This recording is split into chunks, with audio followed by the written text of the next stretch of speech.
Hello friends, आज हम class 6 का इंग्लिश का एक पोयम कर रहे हैं जिस पोयम का नेम है द काइट।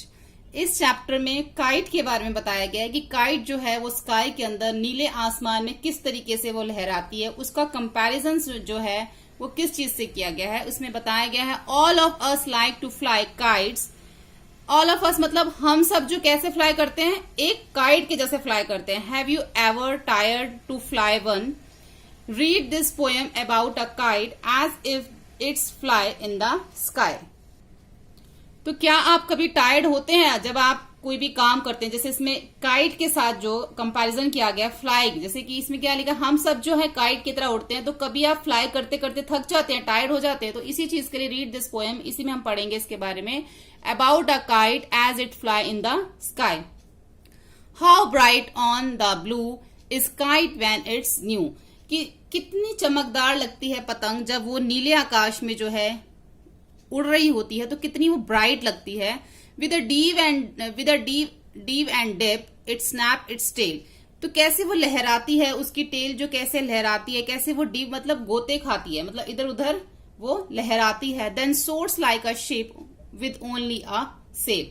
अब काइट का जो कंपैरिजन किसके साथ किया गया? शिप और सेल के साथ। जैसे हम सेल करते हैं, यानी कि समुद्र की जब हम यात्रा करते हैं तो उसके अंदर शिप कैसे लहराता है, तो इसी तरीके से जब काइट अपनी यात्रा कर रही होती है आकाश के अंदर, आसमान के अंदर, तो किस तरह से लहरा रही होती है, वो भी लहरा रही होती है ऊपर स्काई के अंदर।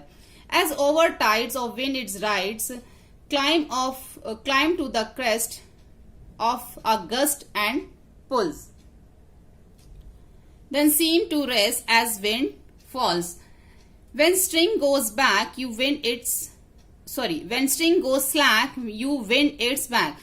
अब यहाँ पे क्या है थी, जो एज ओवर टाइड्स क्या होती हैं, लहरें होती हैं जो समुद्र की होती हैं। उसी तरीके से जो है हवा के अंदर जो पतंग है वो भी लहरें खा रही होती है। और क्लाइम ऑफ द क्रस्ट मतलब कि जैसे ऊपर हम ऊपर की तरफ चढ़ते जाते हैं, तो इसी तरीके से पतंग भी जो है वो काइट जो है ऊपर की तरफ जाती रहती है। Of a gust and pulls, ऊपर की तरफ जो है वो आगे की तरफ, पुल्स मतलब बढ़ती रहती है, और गस्ट मतलब तेज हवा के जो झोंके हैं उसको लगते हैं वो ऊपर की तरफ बढ़ती है।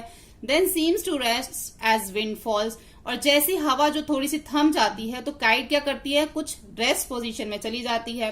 फिर जो क्या है वो ढीली पड़ जाती है जब हवा चलनी बंद हो जाती है, विंड्स फ्लो मतलब जब हवा रुक जाती है या कम हो जाती है तो वो काइट जो है रेस्ट पोजीशन में चली जाती है। When string goes slack you wind it back. हवा जो है वो कम हो गई। अब क्या करते हो आप, क्या करते हो, उसको जो है वापस लेना शुरू कर देते हो। उसको जो है आप, उसकी जो डोर होती है उसको आप वापस खींचना शुरू कर देते हो। And runs until a new breeze blow. और फिर आप क्या करते हो, and its wings fill and up its go. फिर से आप वेट करते हो कि फिर से कब हवा चलेगी और आप अपनी काइट को जो है फिर से आसमान में उड़ाएंगे।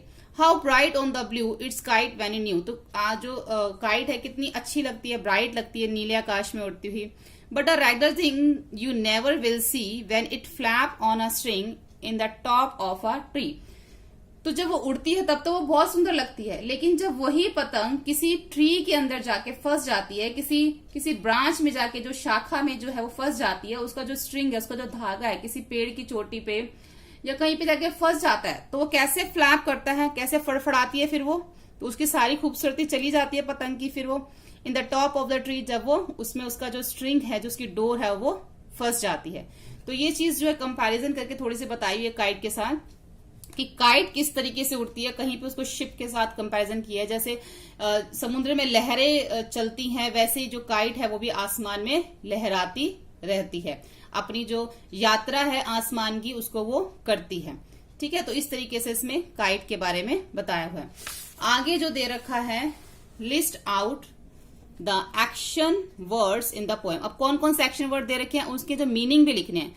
जैसे डाइव दे रखा है, dip, snap, soars, rides, pulls, flap, इतने ही दे रखे हैं इसमें। और नीचे उनका जो है मीनिंग लिखा हुआ है। जैसे डाइव क्या होता है, टू प्लंग।